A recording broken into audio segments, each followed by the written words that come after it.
Welcome everyone to the Staying In, and I would like to introduce Liam, who is going to talk to us all about his campaigning work and give us an introduction to deaf awareness. Over to you, Liam. Thank you very much. Thank you all for joining. I should start by saying it's great to see so many faces in this, especially when it's my first time here and Staying In. It's also really great to be doing it this week in particular, because obviously this week is Deaf Awareness Week. So obviously what a great time to be having a session around how best to communicate with deaf people. And I think when people ask me about what's the kind of main two things to really understand when it comes to deaf awareness in particular, I often say it's about patience and understanding. And what I say about that is in the sense that there's two parts to that. In the sense of understanding that deaf people can communicate in a variety of different ways. So as you can see, we've got a sign language interpreter here in the call this evening. And obviously that's for people who use British Sign Language. There's also people who use sign supported English, which is a combination of spoken English and British Sign Language. And then you have people like me who use predominantly English and communicate orally. And in addition to all those different communication types, obviously there's things like lip reading and a variety of different support available. So when I talk about deaf awareness, I think it's important to understand that everybody communicates in a variety of different ways.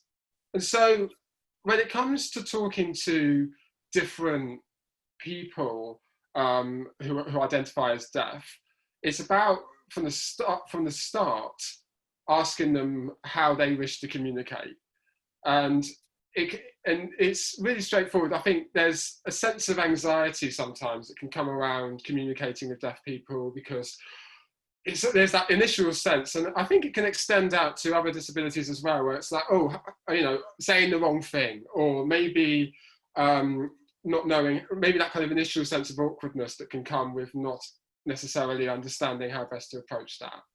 I think it's really important to ask them from the start how they communicate, and making sure that you can find a way in which the environment that you're in, whichever way that might be, whether it's a Zoom call like this, whether you're down the pub, a real pub, this pub is also a real pub as well, but of course, if you're talking about pubs in person or maybe any other environment, it's more important that that environment is adapted and changed to suit the individual, rather than having the individual having to tweak things and do things differently in order to feel comfortable in a place, because that's disabling to the individual and not to the situation.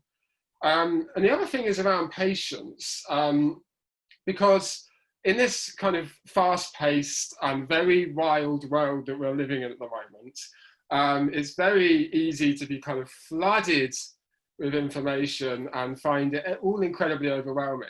And especially when information is thrown at us left, right and centre, and it can be really easy to be overwhelmed by everything. I think it's important that that kind of fast-paced speed in which we can communicate doesn't translate into how we communicate with deaf people who sometimes just need things repeating or clarifying in a different way.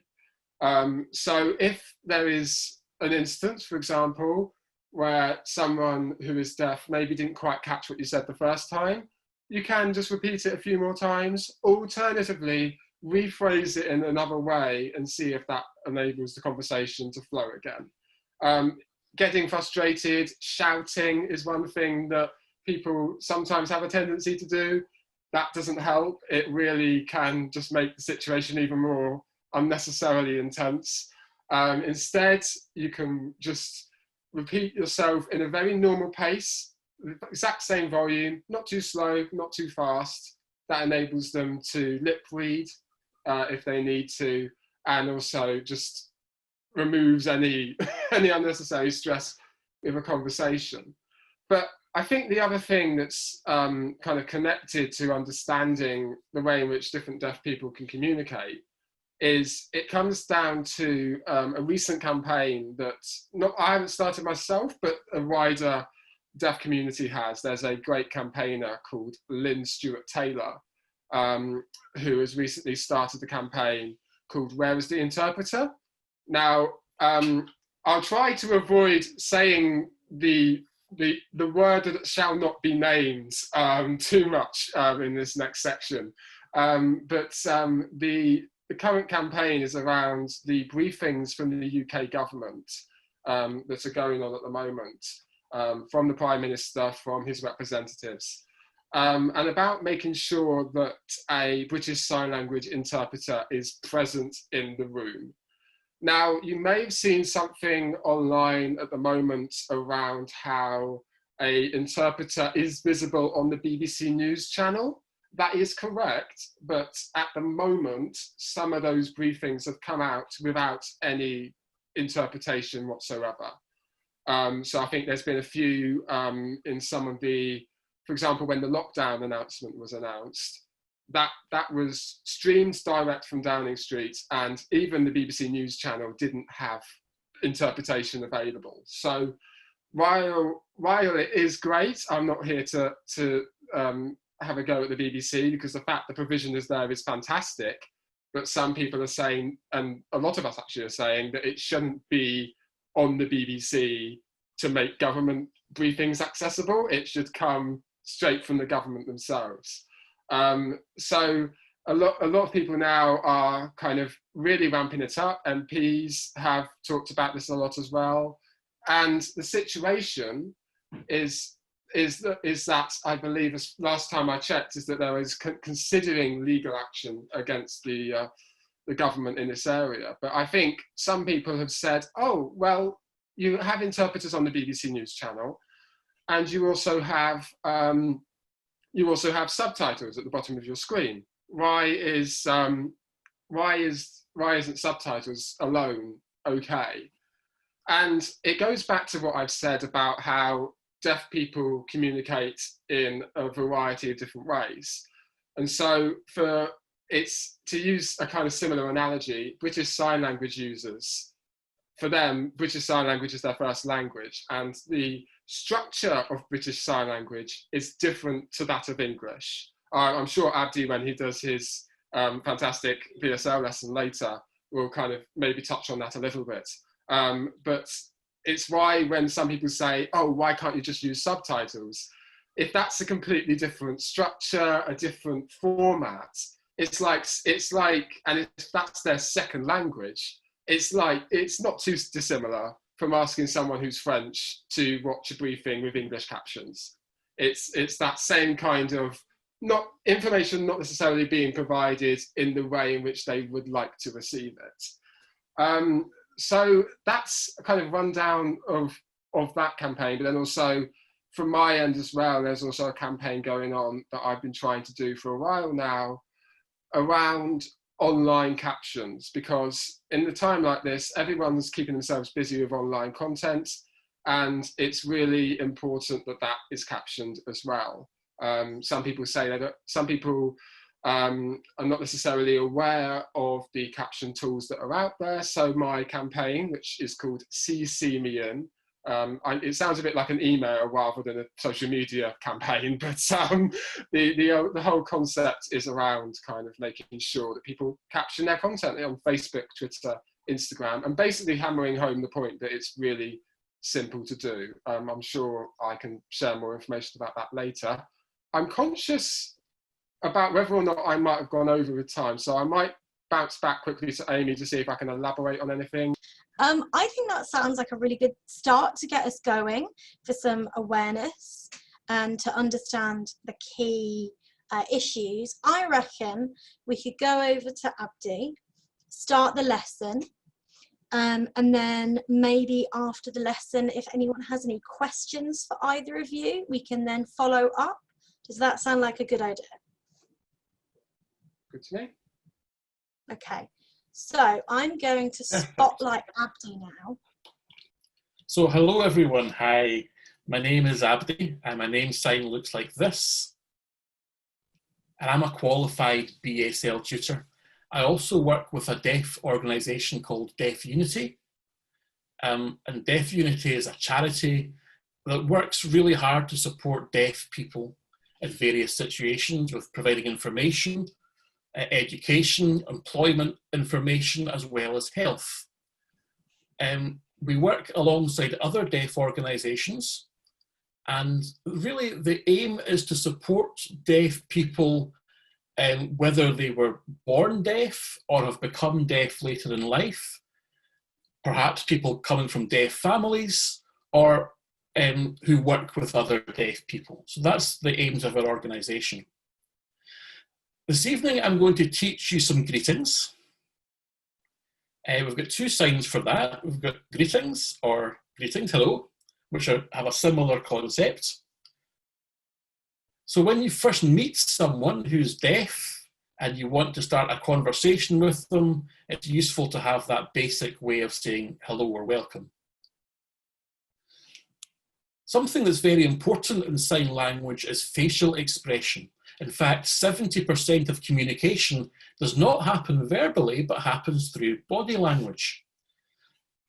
So I will teach some signs, but please remember that how much you can achieve just by using gesture, facial expression, and a friendly demeanour. So don't forget those really important things. Also things like pen and paper, if you're not able to use finger spelling.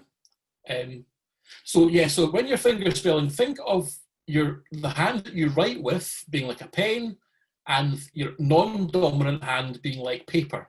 Try not to switch from hand to hand to hand. So use your right hand if you're right-handed as the pen, if you like, and your left hand as the paper, and of course the other way around if you're left-handed. Okay, is everyone ready to start? Lovely. So please copy me, and I will go nice and slowly for everyone. First letter is A, and B, C, T,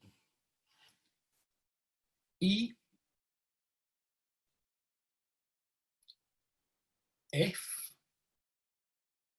G, H, I,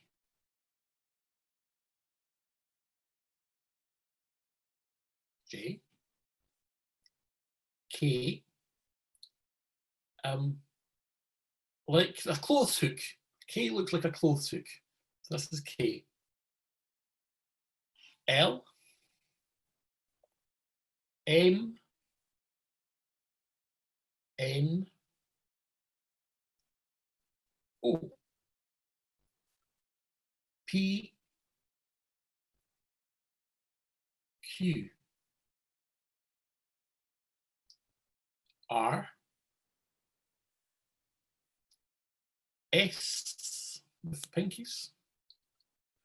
So you can do the pinkies very entwined, because there are different ways of signing S, so you can entwine your pinkies or just lay one across the other.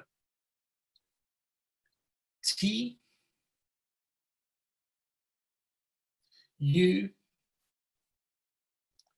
V, W, X, Y, so it's down the back of the hand, as you can see, Y, and Z.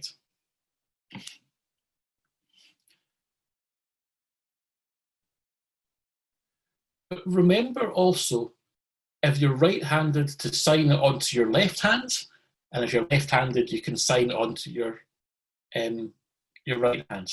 So let's go that again to help you to get an idea. I think sometimes it's quite difficult when you see yourself reflected in the screen because you're the other way around. So let's go again. Is everyone ready to go again? And here we have A. Remember that the 5 fingers are vowels. So the thumb is A, then E, I, O, and U are the 5 fingers of your hands. So that will help you to remember that. So we have A, B. Sometimes it can be sound like this. Again, it varies from person to person. So you can do it like this or with all of your fingers closed. It's up to you. And C. D. E. Excuse me. So again, there's some variation there in E. So D, some people do it with just the finger and thumb. So there are different ways of doing it. So not everyone's the same. So don't worry too much about that. So D, E, F, G, H like this, I, J like this down the hand, K, L, M, N, O, P, Q, R, S, T like this, U, V, W, X, Y, and Z. So well done, everyone. I can see how well you did. Also, I will send an online resource of how to fingerspell because there's lots of videos that you can look at. So we'll make it easier for you to learn that. So well done, everyone. Let's move on to our next topic, which is greetings. Saying hello. So this is name. Name me.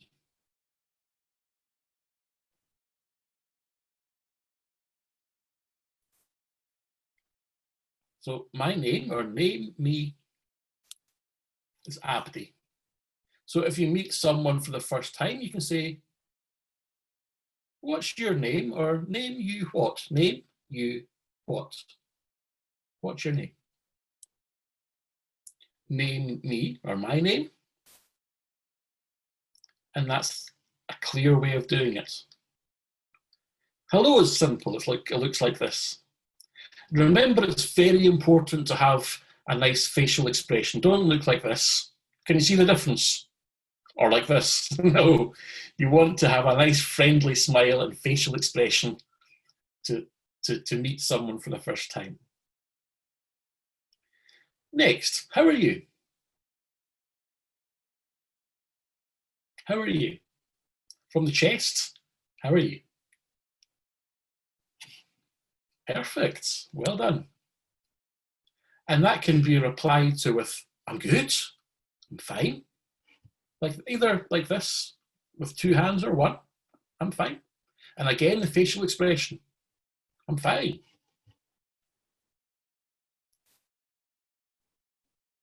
So your choice, whether you use 1 thumb or 2, it's up to you. And if you're feeling really well, you might use 2 thumbs. Other people, yeah, I'm okay, I'm fine. But remember always that your facial expression shows your emotions and the expression in what you're saying.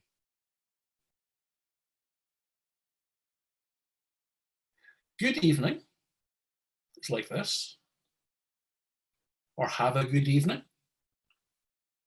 Or like this. There's 2 different ways of saying good evening. Both of them are right. Good evening, like this. Good evening, like this. You can use either of those. Some people do double good with 2 thumbs or just one. It's up to you. Good evening or good evening. So you have a choice. Whichever you prefer, you can use. Good morning. Good morning. And using your dominant hands, so if you're right-handed, you'll go from on your left shoulder, then onto your right shoulder. And again, let's remember those facial expressions with a friendly smile while we're saying good morning. You might want to say good day. Good day. And again, remember, you can either use one hand or two. I like two thumbs because it's a nice, loud and friendly way of saying good morning. But if you have a quieter personality, you might just use one to say a quiet good morning to your friends. And then we have good night. Evening is a double movement, but night is one big movement. Good night. Good night.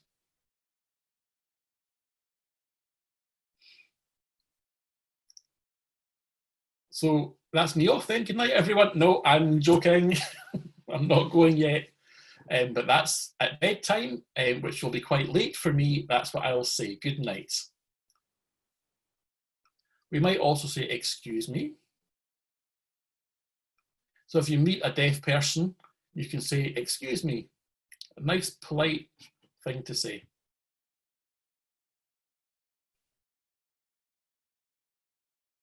Nice to meet you. Nice to meet you.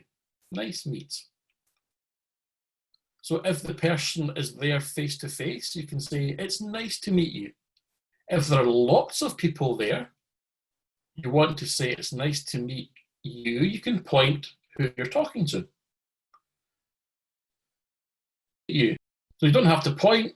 When I'm looking at the person or looking at the group of people, it shows that it's nice to meet one person or nice to meet everyone that I'm meeting. Try this again. Nice to meet you. With some eye contact. So picture one person in front of you to say nice to meet you. Or you can say nice to meet you to people one by one. But look at the person that you're addressing. But this is an important sign, please. Please. So again, a flat hand. It's not with the fingers open though, because that means £5. So we're not talking about £5, and we're not giving anyone a nice crisp fiver. We have our fingers closed and saying please like this. Interestingly, please and thank you look just the same on the hands, but the lip pattern that we use is different. So it's the same sign, but when we say sign please, our mouth also says please, and then thank you again is obvious on the way that our mouth moves. Okay, hopefully that's clear. Help. So I can help you. Help. Sometimes people will say, can I help you? It's quite an English phrase. So can I help you? In BSL, everything is in one sign. So, and because it's coming towards you, I'm helping you. If it's the other way around, if I need help from you, the sign comes towards me, if that makes sense. So that sign is directional. The way the sign moves shows who is being helped by whom. I can be begging you for some help, or offering you help, depending on the direction of the sign. See you later. See you later. Can you see the two hand shapes there? The V hand shape for see, and that comes from the eyes because I'm seeing someone. And then the L there. So when we sign a clock, the hands of a clock, that's what that looks like, is that the hands move around the clock So that's the sign later. But if you're saying to someone, you're late, if someone arrives late, that's a slightly different sign than the sign later. So you're late. So we're not talking about that for now. See you later. I'll see you another time. Okay, hopefully that's clear for everyone. So I'm hoping that that will help you and will be beneficial for you if you meet deaf people. If you would like that to be repeated, Amy, do you want me to go through that again? Is that worth? Yeah, should we go over just saying maybe the start of a conversation like, hi, my name is, how are you, I'm good. Something like that. Okay, let's have that.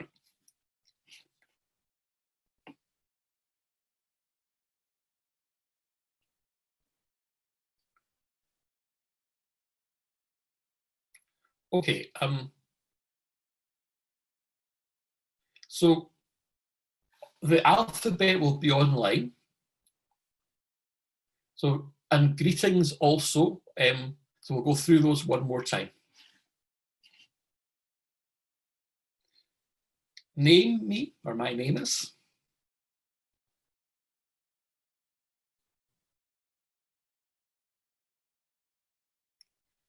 So if you meet a deaf person for the first time, you can say, hi, hello. Name me, my name is. Remember, if your face looks a bit grumpy, your deaf person may just run away. So have a nice friendly smile and say, hi, name me, my name is, and then finger spell your name.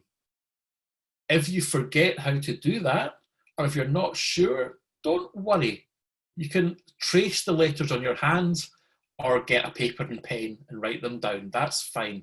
The most important thing is to ask the deaf person, in which way do you prefer to communicate? What's best for you? That's the main thing. So, hello. How are you?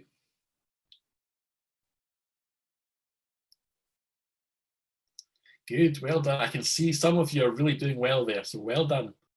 And remember, it comes from your chest. And we said before, I know in the past when I've taught some students, they've done it from the chest a bit like this, and no, it's more, it ends on the good sign. Nice smooth movement. How are you? Okay. Our next one is I'm fine, I'm good, I'm all right. Yeah, I'm good, either way.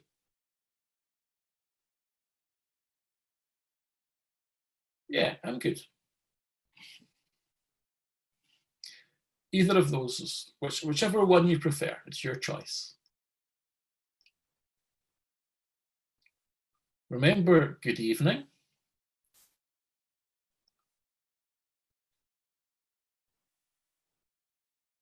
Well done, perfect, good.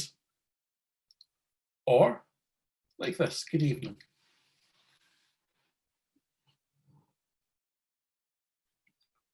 Well done, everyone. I can see that some of you have done that perfectly, so well done.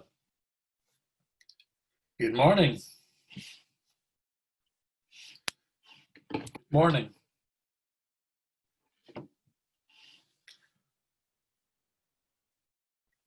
Good day.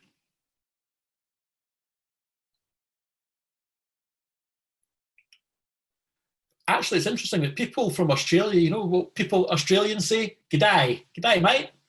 We don't say g'day in Britain that much, but usually in Britain we say good morning. But if you meet someone from Australia, you can say g'day using those signs. Remember, good night. It's one movement. That's night falling. Good night. Well done, everyone. Perfect. Good night. Don't worry, I'm not leaving you just yet. I'm only saying good night to teach you the signs. Excuse me. Excuse me. So really it's like the letter E and the letter X, EX. So it's a short way of saying, excuse me.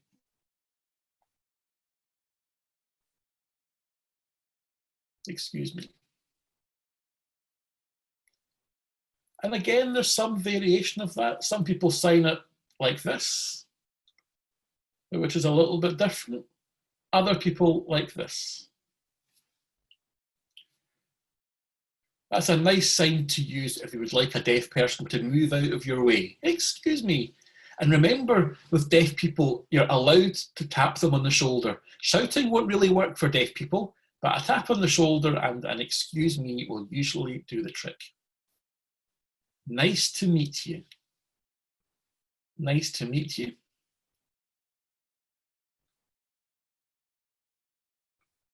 And if you're meeting a group of people, you can point to people, nice to meet you, and nice to meet you, and nice to meet you too.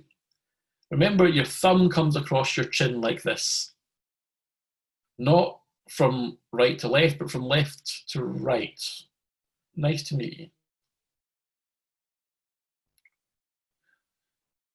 Also remember to, if you're meeting someone face to face, it's nice to meet you. So you sign the meet sign towards them. So you sign towards the person you're meeting.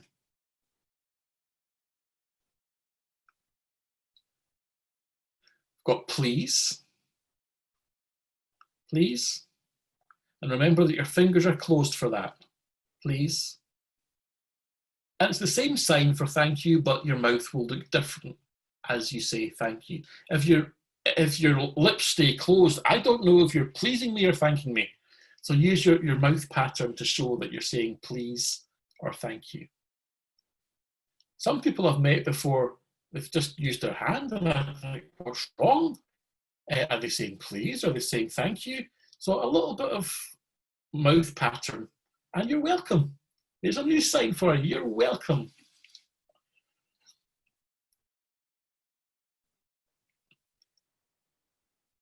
And the other one, remember, was help. Remember, help is directional. So it goes towards the person being helped. So I can help you, or can I help you, or you can help me. Can I help you? And also we had from the eyes, remember, see you later. So that V that comes from your eyes, and then see you later. And remember, this is like the minute hand of a clock. If we had a big clock, the minute hand would move round, so I'll see you later. So well done, everyone. That was perfect. That's me. I hope that that's been helpful for you, along with the deaf awareness, and helped you get some basis of sign language. You've all done incredibly well. You've been brilliant students. So thank you very, very much for taking part. I think we can all say a big thank you to Abdi. We can all do our thank you now. Thank you so much, Abdi, and thank you, Liam.